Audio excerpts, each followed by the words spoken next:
Good morning, dear students. We are going to discuss pharyngeal apparatus from the embryology today.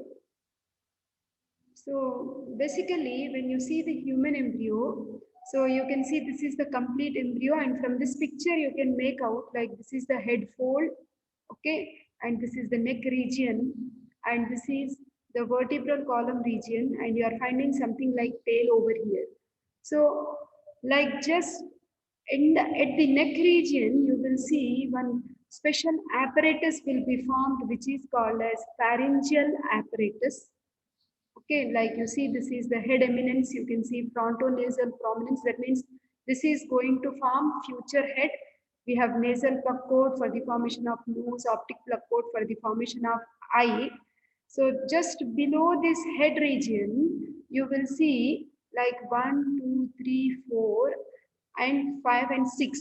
So such pharyngeal apparatus will develop, which will give origin to various structures of our body.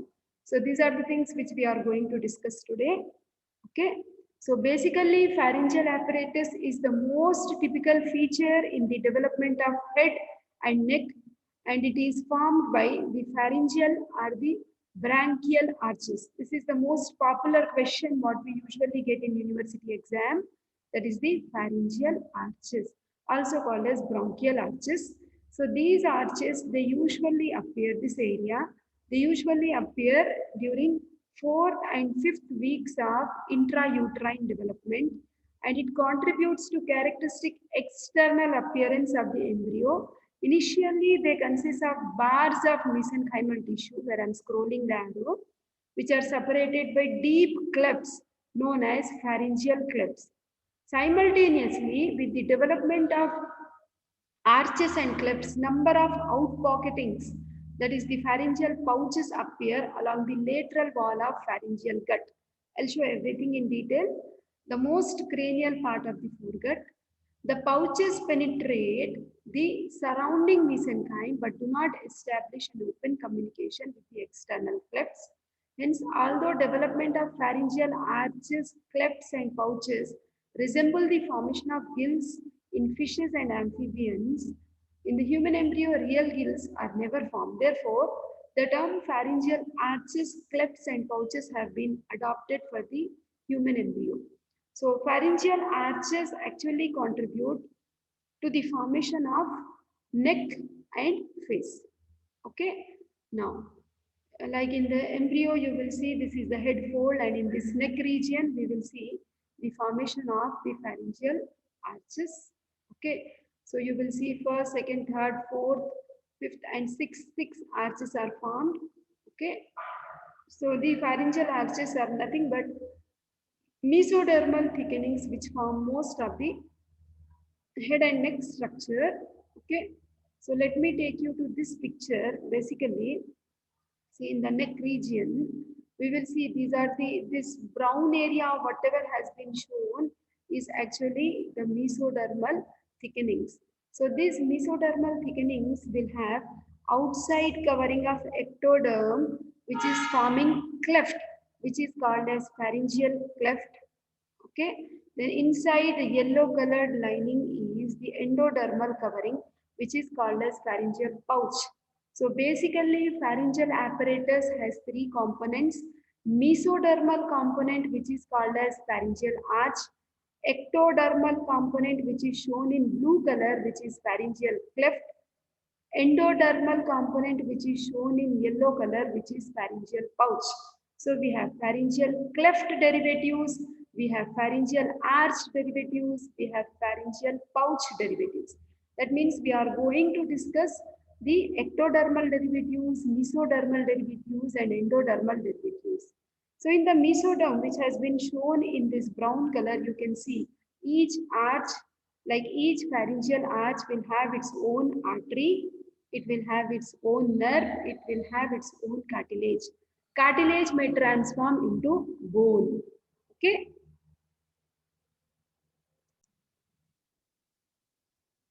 So with this small introduction, so in this chapter, we will see the objectives are, we will see the components of pharyngeal apparatus, We will see the components and derivatives of pharyngeal arches, components and derivatives of pharyngeal clefts, components and derivatives of pharyngeal pouches. Okay, we will also see the accompanying clinical syndromes. Then the pharyngeal apparatus, it has pharyngeal arches, clefts and pouches, which I have shown you just now. It also has pharyngeal membrane. Now see here, the pharyngeal or the branchial apparatus, which is usually developing during 4th week of intrauterine life. You will see this is the head fold and this is the neck region, and you are finding 4 arches are shown: first, second, third, fourth arch. So each arch, I said, it will have a skeletal element, it will have its own nerve, and it also has the like blood vessel. Now, so in the 4th week of development, you will see series of surface elevations appear in the lateral wall of primitive pharynx, caudal to stomatodium. Stomatodium is the future mouth. The opening of the mouth is basically called as stomatodium. So generally, caudal, that means what? Below the stomatodium, you will see series of elevations are appearing during the 4th week of intrauterine development. So these series of elevations have been numbered, like first elevation, second, third, fourth, fifth. Usually disappears as soon as it forms, and then we have 6. So overall we have 6 pharyngeal arches. Okay, so each arch is actually giving origin to specialized structures. We will see as we proceed. Now the pharyngeal arches, initially we will see 6 arches are developing. Okay, so pharyngeal arches, I told you these are mesodermal derivatives, right? So basically you will see 6 arches will develop, but 5th arch is very small and rudimentary, and it will disappear as soon as it is formed. So hence we have only 5 pharyngeal arches. Okay, you can see the human embryo. Okay, like how it is developing. These are the first and second arches. Gradually 3 arches are seen. Okay, once the pharyngeal arches are formed, we will see the pharyngeal pouches and clefts also. Okay, now see here. So overall, just below the stomatodium, that is nothing but the oral cavity, you will see the formation of pharyngeal like apparatus. So I told you the inside lining we have is endoderm, which is shown in red color. This middle layer, that is the pharyngeal arch area, that is shown in yellow color, that is mesoderm, and we have the ectoderm derivatives also. So that is formed on either side of the pharynx. Okay, the continuation of pharynx would be esophagus. Now basically this buccopharyngeal membrane, which is seen towards the cranial side of the pharyngeal apparatus, that is just below the stomatodium mouth, you will see this buccopharyngeal membrane basically disappears. Okay, it is rupturing. Now you see how many pharyngeal arches we have? We have 5 pharyngeal arches numbered. You can see. See, first, second, third, fourth, and fifth. That means 5th arch, I told you, it immediately disappears soon after its formation. Hence, the numbers are 1, 2, 3, 4, 5, and 6. 5th is not there. Okay, so these are the mesodermal derivatives, which are the pharyngeal arches. Okay, the ectodermal things are clefts. Okay, these are the ectodermal clefts. So we have first cleft, we have second cleft, we have third and fourth clefts, which are ectodermal derivatives. And towards inside, this red line is actually representing the endoderm. These are the pharyngeal pouches, okay, which are endodermal derivatives. So pharyngeal apparatus has all the 3 components. Ectodermal derivatives are pharyngeal clefts, mesodermal derivatives are pharyngeal arches, and endodermal derivatives are pharyngeal pouches. Okay, so that is there. Then now the same picture what I have shown you in the beginning. See, this is outside, you call it as the pharyngeal cleft, ectodermal in origin. These are pharyngeal pouches, which are shown in yellow color, which are endodermal in origin. Whatever brown area we have, these are the pharyngeal like arches. Okay, how many in number? We have 5 in number and they are numbered 1, 2, 3, 4 and 6th arch. Okay, so we have ectodermal derivatives, we have mesodermal derivatives and endodermal derivatives. Okay, so in each pharyngeal arch, we will have one cartilaginous element, one artery and one nerve. Any arch you take, we will have these 3 components. Okay, so we have first arch, second arch, third arch, fourth arch, and sixth arch because fifth arch will disappear. So these arches are mesodermal derivatives. Clefts are outside. That means these are ectodermal derivatives which are 4 in number, and pouches, these are also 4 in number, and these are endodermal derivatives. Okay, first pouch, second pouch, third pouch, and the fourth pouch. Okay, so this is our pharyngeal apparatus. Now, when you talk about the pharyngeal arch, you see each arch, which is mesoderm, it is a core of mesoderm derived from the paraaxial mesoderm and also neural crest cells. Okay, it has a cartilaginous bar like this, okay, which has derived from the neural crest, and it has one pharyngeal arch artery which comes from aortic sac. It also it has its own nerve which goes and innervates the skeletal muscles of that particular arch. So each arch will have its muscular element, its cartilaginous element, its own artery and nerve. Okay, and we should remember the derivatives of each arch, very important. Okay, first arch, second arch, third arch, fourth arch, and sixth arch. So like that. Now see arrangement. Now see the post-traumatic and pre-traumatic nerve. So suppose this is first nerve, it has its own nerve supply, and also there is one pre-traumatic branch which is actually a branch coming from the second arch nerve. Second arch nerve is giving a branch in the first arch. So the branch of the second arch which is entering in the first arch is called as pre-traumatic branch. Pre-traumatic branch. For example, you see first arch main nerve is mandibular nerve. Second arch main nerve is facial nerve. Second arch like pre-traumatic branch is called as cauda tympani. So the cauda tympani is the pre-traumatic branch which is going and supplying the area of first arch. Second arch main nerve is facial nerve, and the pre-traumatic nerve is actually coming from the third arch which is glossopharyngeal. So the pre-traumatic branch in the second arch is tympanic branch of the glossopharyngeal. Tympanic branch of the glossopharyngeal. Okay, pause the video and try to see and try to listen to this again. See, I told you first arch, its own nerve is the like mandibular nerve, which is the branch of trigeminal, fifth cranial nerve.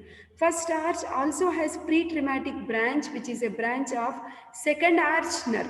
Second arch nerve is facial nerve, and cauda tympani is the pre-traumatic branch which is entering into the first pharyngeal arch. Second arch own nerve is facial nerve. It is also receiving pre-traumatic branch from glossopharyngeal, and the branch of this glossopharyngeal is tympanic branch of glossopharyngeal. Similarly, third arch, it has its own nerve that is glossopharyngeal nerve. Okay, just pause the video and try to listen to it again and again and try to appreciate, you will understand. Okay, now overall, how many arches do we have? So we have 5 arches and the fifth is disappearing. Hence, we have first arch, second arch, third arch, fourth and sixth arches. The first arch is the nerve of first arch is maxillary nerve and mandibular nerve, and which is main nerve, and the pre-traumatic nerve is cauda tympani nerve. Just now I told you we have pre-traumatic branch which is coming from the below arch, second arch. Now second arch nerve is facial nerve, third arch nerve is glossopharyngeal nerve, fourth arch nerve is superior laryngeal branch of vagus, sixth arch nerve is recurrent laryngeal branch of vagus. Okay, that is. So that is nerve of each arch. Similarly, each arch will have its own muscles. Like first arch muscles, we have muscles of mastication, that is temporalis, masseter, medial and lateral pterygoid. First arch muscles, again we also have anterior belly of digastric, mylohyoid, tensor tympani, tensor veli, palatalli. Second arch muscles are muscles of facial expression, posterior belly of digastric, stylohyoid and stapedius.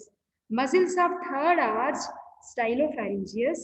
Muscles of fourth arch, cricothyroid, levator palati. Then we have constrictors of pharynx, superior, middle and inferior constrictors of pharynx and intrinsic muscles of larynx. Okay. So like that, we have each arch will have its own skeletal elements, muscle elements. Okay. Then, so before going to any other thing, I'll show you. See, these are the muscles, right? So now see here. So the muscles of mastication you can see which have been shown in yellow color, that is temporalis, okay, masseter. We also have medial lateral pterygoids, okay, mylohyoid, tensor tympani, tensor veli palatal.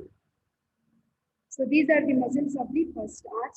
Similarly, we have the muscles of second arch, muscles of facial expression. Okay. Now, the first arch derivatives we are finding the cartilaginous element of the first arch are we are having malleus, we have incus, we have spine of sphenoid. Okay. We also have like sphenomandibular ligaments and the remnants of Meckel's cartilage. Okay. So these are the skeletal elements coming from the first arch. Second arch skeletal elements are, we have stapes bone, which is one of the ear ossicles. We have styloid process. We have stylohyoid ligament. We have smaller carnu of the upper part of the hyoid bone. Why I am using the word smaller carnu? Second arch, all derivatives are coming from S. Stapes, styloid process, stylohyoid ligament. The lesser carnu, okay, and the upper part of the body of the hyoid bone, which has been shown in this yellow color. These are all skeletal derivatives of second arch. Third arch skeletal derivatives are greater cornu of hyoid bone and lower part of the body of the hyoid bone. Okay, then fourth arch. The fourth and sixth arch, what are we finding here? We are now see here from the fourth arch, what are the various structures we see? We see this is thyroid cartilage. We have cuneiform cartilage, carniculate cartilage, arytenoid cartilage, and cricoid cartilage. All these cartilages we will learn when we are doing larynx chapter. Okay. So these are the derivatives, cartilaginous derivatives, what we see from fourth and sixth arches. So this picture also shows you like, see from the first arch, you can see this is Meckel's cartilage. We will see the development of malleus and incus. From the second arch, you can see the development of stapes, styloid process, stylohyoid ligament, and the smaller carnu of the hyoid bone, the lesser carnu and the upper half of the body of the hyoid bone. From the third arch, you can see greater carnu of the hyoid bone and lower part of the body of the hyoid bone. Fourth and sixth areas, we are seeing the thyroid cartilage, cricoid cartilage. We will also see arytenoid, corniculate, and cuneiform cartilages. Okay, so these are the skeletal derivatives of the first, like different arches, all arches. Now see here, first pharyngeal arch is also called as Meckel's cartilage. Spelling is this, Meckel's cartilage. Okay. So the skeletal derivatives are malleus, incus, premaxilla, maxilla, zygomatic bone, part of temporal bone, and mandible. The ligaments derived from the first pharyngeal arch are anterior ligament of malleus, sphenomandibular ligament. Second arch, which is also called as Richard's cartilage. So here, all derivatives, most of them are starting from S. We have stapes, styloid process, smaller carnu of hyoid bone, superior surface of the body of the hyoid bone. The ligament we have is stylohyoid ligament. Third arch, the skeletal derivatives are greater carno and lower part of the hyoid bone, laryngeal cartilages, that is thyroid, cricoid, arytenoid, sixth corniculate and cuneiform cartilages. Okay. So now coming to, I told you each arch will have its own artery, isn't it? First arch artery is maxillary artery. Second arch artery is hyoid and stapedial arteries. Third arch artery, common carotid and internal carotid artery. Fourth arch artery is aortic arch on the left side, subclavian artery on the right side. Sixth arch artery, we have ductus arteriosus on the left side, pulmonary artery on the right side. Now, first arch syndrome. So what happens if first pharyngeal arch is not properly formed? That is that like Meckel's cartilage, that is mandible formation, like due to the lack of migration of neural crest cells into the first pharyngeal arch, the person will usually suffer with Treacher-Collins syndrome, which is inherited autosomal dominant trait. Okay, there is malar hypoplasia, that means the teeth, jaw bones are not properly formed. Mandibular hypoplasia. Hypo means low. So maxilla and mandible both are not properly formed. Down slanting of palpebral fissure. This is our palpebral fissure. It appears as though it is slanting downwards. Okay, so which is actually called as, we see in the Down syndrome also. And you can see external ears are also not properly formed. Okay, so which is Treacher-Collins syndrome. Okay, that means, so that means the maxilla, mandible, all these bones are not properly formed. Okay, so because of which the baby is suffering with this type of syndrome, which is first arch syndrome, Treacher-Collins syndrome. Okay, then, so this is also one more picture which you can see. The maxilla, mandible and the muscles of the first derivatives, first pharyngeal arch derivatives are not properly formed. So there is one more condition which is called as Peer-Robbins syndrome, which is, this is autosomal recessive disorder. Okay, here micrognathia, in the sense the chin is becoming very small. Okay, cleft palate will be there, and glossoptosis, that is posteriorly placed tongue. Okay, so once you are done with the pharyngeal arches, now we will talk about the ectodermal derivatives, that is pharyngeal clefts, which I have shown as blue lines. Isn't it? This outside line is the ectodermal derivatives, which are called as pharyngeal clefts. Okay, this blue line is actually indicating the ectoderm, and it has been named as the pharyngeal cleft. So invagination of surface ectoderm between the pharyngeal arches will produce pharyngeal clefts. So how many do we have? 4. You see 1, 2, 3 and 4. So 4 pharyngeal clefts are there. So see here, this is our pharyngeal cleft. So basically the second pharyngeal arch is growing rapidly.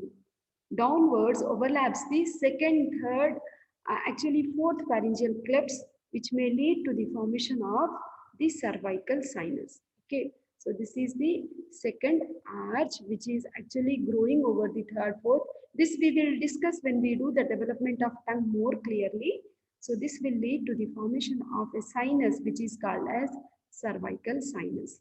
Okay, so only first pharyngeal cleft. So the first pharyngeal cleft is this one.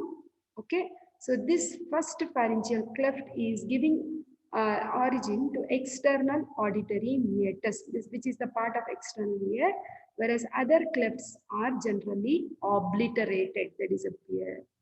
Okay, so this is the first cleft. You can see the first cleft is giving origin to external auditory meatus.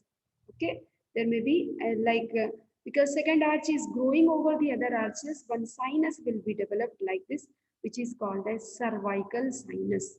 Okay, this area. Okay, that is cervical sinus. So derivatives of pharyngeal clefts are first pharyngeal cleft, I told you, it is giving origin to external auditory meatus. Okay, outer ectodermal layer of tympanic membrane also. Second, third, and fourth clefts, they usually obliterate, they disappear. Okay. Then I told you there is a membrane connecting, right? The right side and left side pharyngeal apparatus, that is the pharyngeal membrane. So from the first area, you will see it will grow into tympanic membrane. Second, third, and fourth membrane, they disappear. Okay. So there may be sometimes formation of a cyst, which is called as the bronchial cyst. So remnant of second, third, and fourth pharyngeal cleft form cervical sinus. Basically, as long as they are properly formed, we do not find anything like cervical sinus. Okay, but suppose if they are, see, remnants of second, third, and fourth pharyngeal clefts, they usually form cervical sinus. So normally cavity of cervical sinus disappears as neck develops, but it fails to obliterate. In case if it fails to obliterate, if it fails to close, then it will show an outpouching like this outside. This outpouching like this outside is called as bronchial cyst. This can be a 3 marks question. Appears along the anterior border of sternocleidomastoid. Basically, I said these should close and disappear. Isn't it? Second, third, and fourth clefts, they should disappear. But in case if they grow and if they are seen outside, it is nothing but the bronchial cyst, which is seen in the anterior border of sternocleidomastoid. Okay, so this is bronchial cyst and bronchial fistula. Okay, so this is the sternocleidomastoid. In case the cervical cyst is opening like this, if it is seen like an outpouching outside, that is the cyst you will see in different positions. Okay. Then fistula is actually an opening what we see outside. Okay. So when bronchial cyst, suppose it ruptures, okay, then you will see there will be an opening which is called as bronchial fistula. It opens along the anterior border of sternocleidomastoid. Internal bronchial fistula and external bronchial fistula, anything, see if it is opening outside, you call it as external, but outside opening is not there, then you call it as internal bronchial fistula. Okay, here you can see this is opening inside. Okay, so this is our first cleft. Second, third, fourth should disappear. Basically, no sinus like bronchial cervical sinus should not be seen outside, but if it is seen outside, you call it as external bronchial fistula, and if it is opening inside, you call it as internal bronchial fistula. Okay, so now see here, this is external bronchial fistula. This is our sternocleidomastoid, anterior border of sternocleidomastoid. You are finding there is one cervical sinus, bronchial sinus, which is opening outside. You call it as fistula. Okay, lateral cervical fistula. Once you are done with clefts, now let us see the endodermal derivatives of pharyngeal apparatus. The endodermal derivatives are called as pharyngeal pouches. Okay, so in this picture, whatever has been shown in yellow color, these are all pharyngeal pouches. So 4 pairs of pouches we have. So evaginations of endoderm. Okay, these are the evaginations of endoderm. Okay, lining between the 2 arches. Between 1 and 2, you have the first pharyngeal pouch. Between 2 and 3, we have second pharyngeal pouch. Between 3 and 4, we have third. Between 4 and 6, we have the fourth pharyngeal pouch. Okay. Then the first pharyngeal pouch, so this yellow in color, the first pharyngeal pouch is actually giving origin to tubotympanic recess, distal part of the tubotympanic recess, middle ear cavity, mastoid antrum, and proximal part of the eustachian tube, also called as auditory tube. You should remember what are the derivatives of first pharyngeal pouch. You should give the list. So we have middle ear cavity, mastoid antrum, then auditory tube. Okay, these are the derivatives of the first pharyngeal pouch. Now coming to the second pharyngeal pouch. So I said second is between second and third, right? So this is the second pharyngeal pouch. From this picture, you can make out second pharyngeal pouch is giving origin to palatine tonsil. Isn't it? Third pharyngeal pouch is giving origin to inferior parathyroid gland and thymus. Fourth pharyngeal pouch is giving origin to superior parathyroid gland and ultimobranchial body. This picture is actually very clear, which helps us to understand the derivatives of pharyngeal pouches. First pouch, like primitive tympanic cavity, which contains the middle ear cavity, mastoid, antrum, auditory tube. Second, palatine tonsil. Third pouch, inferior parathyroid gland and thymus. Fourth pouch gives origin to superior parathyroid gland and ultimobronchial body. The same thing is written here. Second pharyngeal pouch, I said, what is it giving origin to? Palatine tonsil. Okay, so endodermal proliferates to form solid bud. Central core of these buds break to form the tonsillar crypts. This tonsillar crypts and structure of tonsil we will nicely discuss. Okay, when we do the pharynx chapter. Okay, mouth and pharynx. So the part of this pouch remains as intratonsillar crypt. Okay, or crypta magna, which is one biggest among all these folds. This is palatine tonsil. Okay, and these are the crypts. These are all derived from the second pharyngeal pouch. Or to make it simple, you can write like from second pharyngeal pouch, we have the derivative of palatine tonsil. Okay, then. So this is the histology of palatine tonsil. Anyhow, we will discuss it later.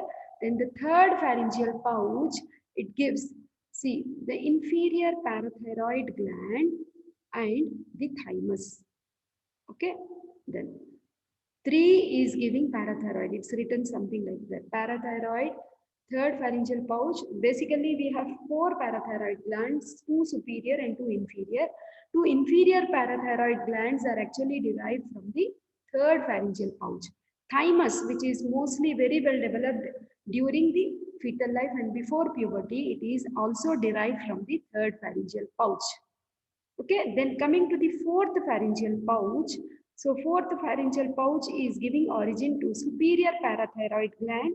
So this one, fourth, superior parathyroid gland, and it also, see, fifth pouch incorporated with fourth pouch, you call it as caudal pharyngeal complex. So it gives parafollicular cells or C cells of thyroid gland. C cells of thyroid gland. Okay. So better you, like this picture is little easy. From the fourth pouch, you can read from here, it is giving origin to superior parathyroid gland and also parafollicular cells of the thyroid gland. Okay, which are also called as C cells. Okay, so that is the fourth pharyngeal pouch. So this is completely the pharyngeal apparatus, and you are finding the first pouch derivatives, second pouch derivatives, third and fourth pouch derivatives given in a different way. Okay, and here we have the list of each pouch and what are its derivatives. First pouch, pharyngotympanic tube, also called as the eustachian or auditory tube, middle ear cavity. Second pouch, palatine tonsil, an intratonsillar cleft. Third pouch gives origin to inferior parathyroid gland and thymus. Fourth pouch, superior parathyroid gland, caudal pharyngeal complex, that is ultimopharyngeal body, that is we will see parafollicular cells or C cells of the thyroid gland. So please remember this table. Tables are important. Tables are nothing but it is like in a nutshell you will get what is the derivatives of first pharyngeal arch, second pharyngeal arch. Questions usually come in that way. Okay. Then, so summary, we have seen pharyngeal arches. I said they are mesodermal derivatives. I said they are 5 in number. Fifth is disappearing soon after its formation. Hence, we have only 5 in number present in the lateral wall and in the floor of primitive pharynx. We have seen the derivatives of each arch. Each arch had skeletal derivatives, muscular derivatives, nerve of its own thing, and the pretraumatic nerve and the blood supply of its own arch. Very, very important topic, pharyngeal apparatus. Then pharyngeal clefts, I said these are ectodermal derivatives, 4 in number. Only first is giving origin to external auditory meatus and rest 3 are disappearing. It may form cervical sinus. If it is remaining and opening outside, you will see it is giving origin to bronchial cyst, which may open inside or outside. Pharyngeal pouches, again we have seen 4 in number. So each pharyngeal pouch will be giving derivatives for each structure. Okay. Then pharyngeal membrane, 4 in number and located between the adjacent arches. Okay, so generally the question will come. They enumerate the derivatives of second pharyngeal arch or name the derivatives of first pharyngeal arch. Explain what is cervical sinus. Okay, like that you have different types of questions. So in fact, but still, just wanted to add few things like different colors have been used here to show the skeletal structures of head and face. So we have mesenchyme, but these structures are derived from neural crest, which are shown in blue color. Lateral plate mesoderm derivatives are shown in yellow color. Okay, you need not worry about all these things. I said like during 4th week of intrauterine life, you will see the formation of these pharyngeal arches, isn't it? The pharyngeal clefts, they appear like this. Okay, each arch will have its own blood vessel, I said. They will have nerve element, they will have muscle element, isn't it? So I told you like this pharyngeal apparatus is developing at the level of pharynx, that is in the neck region. Okay, that is head region. I told you this is stomatodeum, that is the opening of head. This is head, and this is when you see face is formed, this is the opening of mouth, stomatodeum. Below this you will see series of thickenings are formed, which are actually called as the pharyngeal apparatus. You can see this is scanning electron microscopic picture. You are finding this is the stomatodeum, and you are finding the formation of the pharyngeal arches. Okay, so we will have 5 arches, 5th arch will disappear. This is the same picture you are finding. This is from Langman's Medical Embryology, which is standard embryology textbook.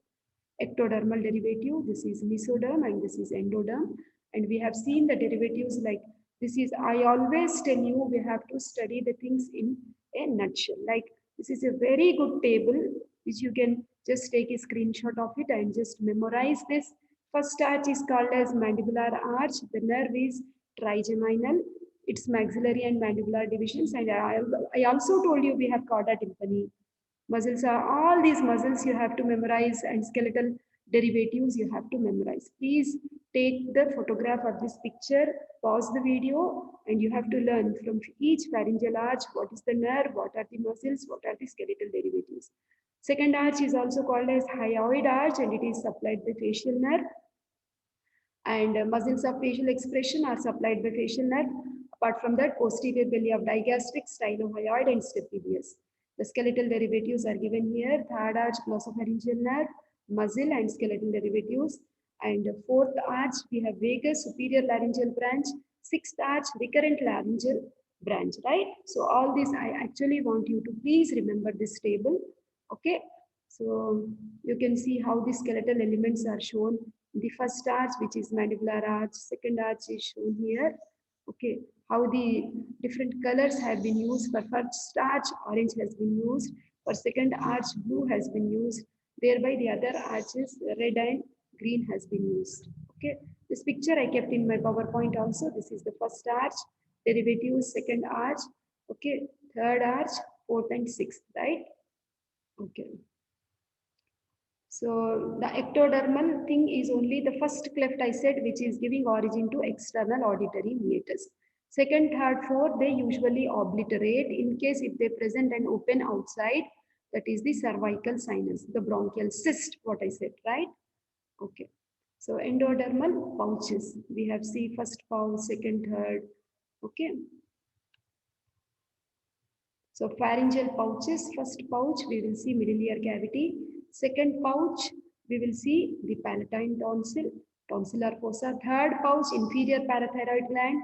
Fourth pouch, you will see thymus and also ultimo branchial body. That is nothing but the parafollicular C cells of the thyroid gland. Okay, that is. So that is all about the pharyngeal arches. This I told you, that is the cervical cyst.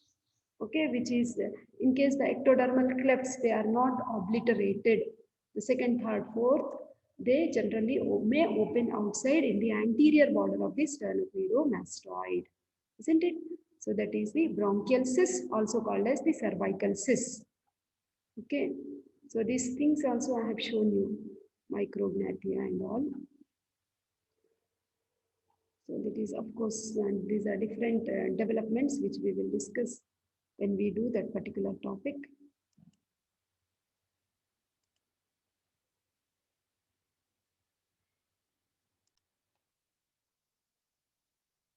So finally, in the conclusion, I want you to please remember in the pharyngeal apparatus, we have pharyngeal arches, which are derivatives of mesoderm. We have 5 arches numbered 1, 2, 3, 4, and 6.